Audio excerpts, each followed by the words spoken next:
Hey there, it's Dave Altavilla for Hot Hardware, and this big wild looking thing next to me is Alienware's all-new Area 51 gaming desktop PC with its unique Triad chassis design. It's also strapped with some of the latest technologies, including Intel's 6-core Haswell-E processor and 3 NVIDIA GeForce GTX 980 graphics cards in Tri-SLI. It is over the top, built for killer speed, and as you can see, it has some pretty aggressive design chops as well. We recently gave you our full review at HotHardware.com, so make sure you stop by to check that out. But today we'll take you on a guided tour of this new beastly machine from Dell's Alienware division, right now.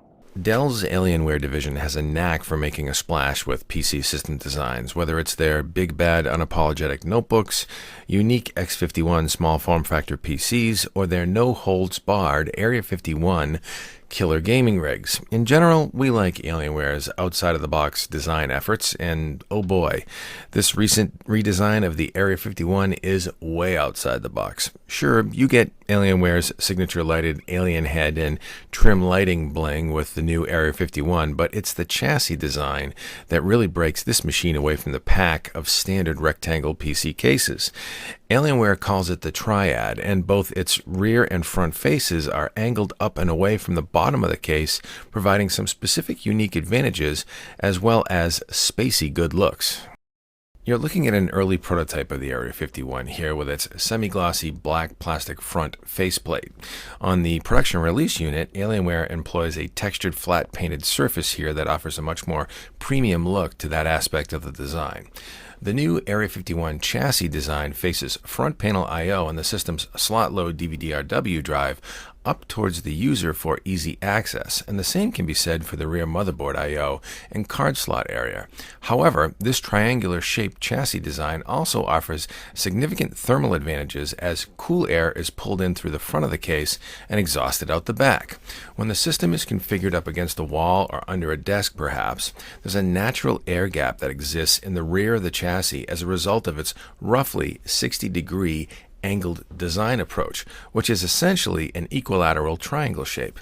Our Area 51 came configured with a 6-core Intel Core i7-5930K Haswell-E processor, which is multiplier unlocked for easy overclocking, along with a trio of NVIDIA GeForce GTX 980 graphics cards in Tri-SLI, all backed up by a 256GB Samsung SSD 850 Pro solid-state drive, as well as a 4TB WD hard drive, 16GB of 2133 MHz DDR4 memory, and a slot-loading Blu-ray DVD-RW combo drive.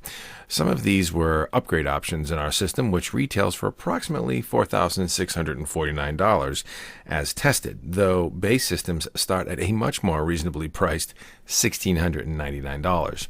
All systems come standard with an Intel 7260 802.11ac 2x2 Wi-Fi NIC, Bluetooth 4, and a killer E2200 gigabit gaming NIC as well. The standard rear motherboard I/O options are here on the Area 51, including 4 USB 3 ports, 4 USB 2 ports, gigabit Ethernet, and surround sound audio outputs, including optical output.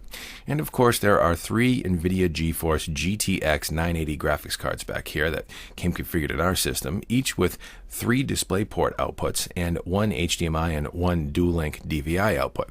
The cards are retained internally with plastic press-fit latches that do a nice job of securing the cards while keeping it an entirely toolless affair. Incidentally, Dell recommends connecting video outputs from the bottom slot graphics card in a 3-card configuration. And in our case, we're using a DisplayPort output to a 28-inch Dell 4K 60Hz panel.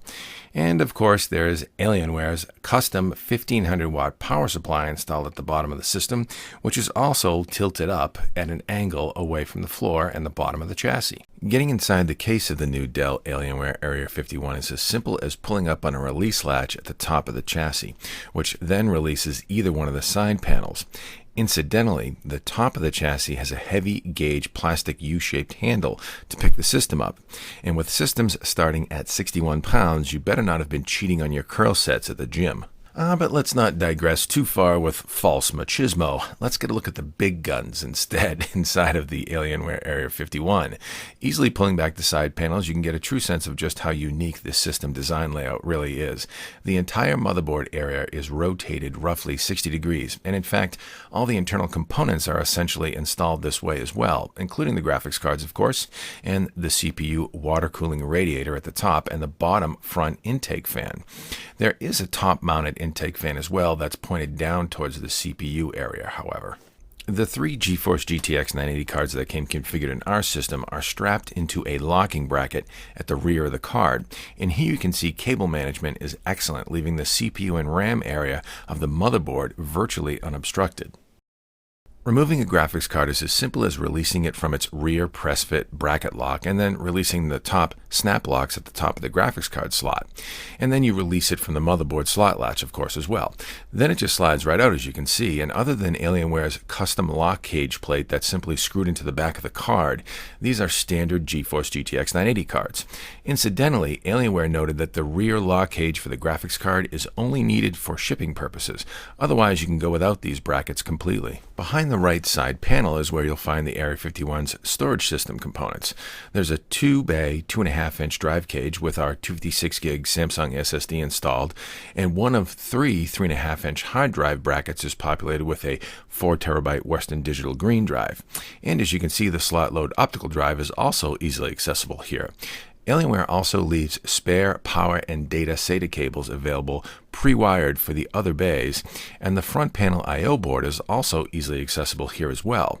All told, the Area 51 is a highly serviceable and accessible system built with standard off-the-shelf components, with the notable exception of Alienware's custom motherboard that still conforms to a standard ATX format. Alienware bundles their custom AlienFX software with the system, as is typical with their Area 51 series. Here you can do things like adjust lighting colors and effects to a bunch of different hues and specifically light up 9 different zones in different colors individually if you want. It really does add a nice touch of bling and customization that you can't find in many other gaming systems out there. You also have Alienware's thermal controls for adjusting fan speeds and monitoring temperatures inside the case across various zones, in addition to Alien Fusion, which lets you set up custom power plans, Alien Adrenaline, which lets you set up custom system environments to trigger lighting, overclocking, etc. based on launching a specific game title, and finally OC Controls, which lets you control and tweak CPU and DRAM speeds, feeds, and voltages. We of course then worked a little overclocking magic with the Area 51's OC controls, and were able to realize a 4.5 GHz overclock on our standard 3.5 GHz Haswell-E 6-core Core i7 5930K chip. This was achieved with a 45x multiplier on all cores and a 1.28 core voltage bump. Under full load, the system remained fairly quiet as well. However, we did notice a bit of throttling, so 4.4 GHz is where we settled for further testing. Not bad at all. In the benchmarks, the new Alienware Area 51 with its 3-way NVIDIA Maxwell-SLI, Samsung SSD, and Intel Haswell-E chip cut through our testing like a hot knife through Land O'Lakes. And yeah, of course it can run Crysis 3 pretty well.